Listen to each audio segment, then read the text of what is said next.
北京时间8月19日。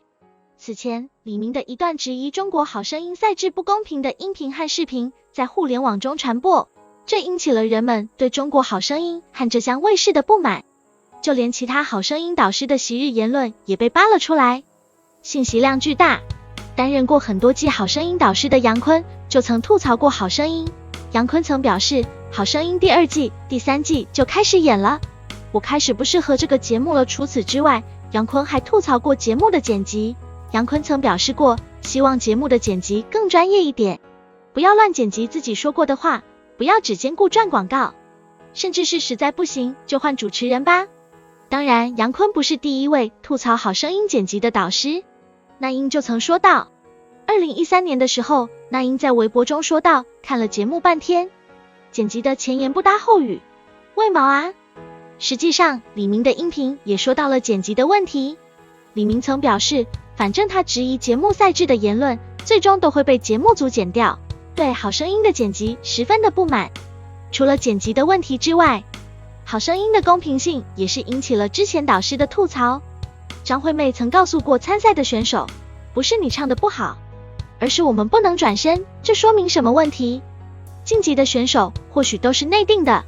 陈奕迅也谈到过节目的问题，导演要求我和那英按一下键，我没同意。除此之外，陈奕迅还表示自己听到过同一个选手上台了2次，很显然这是节目组的安排。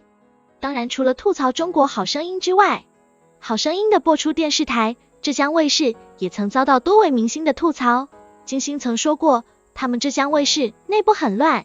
而且制作手段都挺低劣的。袁立也表达过一样的看法，断章取义，说假话。我只和浙江卫视这个傲慢的恐龙干，除了艺人之外，还有参赛选手们的发声，也是说明中国好声音和浙江卫视存在很大问题。说实话，如果有一位明星吐槽，可能是个例，但是这么多的明星和参赛选手站出来声讨中国好声音和浙江卫视，这说明就是电视台和节目本身存在问题了，就不仅仅是艺人们的问题了。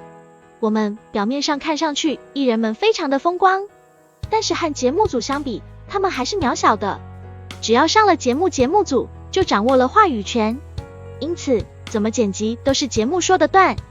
章取义，这种事情比比皆是。实际上不仅仅是这一个综艺节目有问题，相信全国的综艺节目估计大部分都有问题，只不过是中国好声音和浙江卫视被曝光了罢了。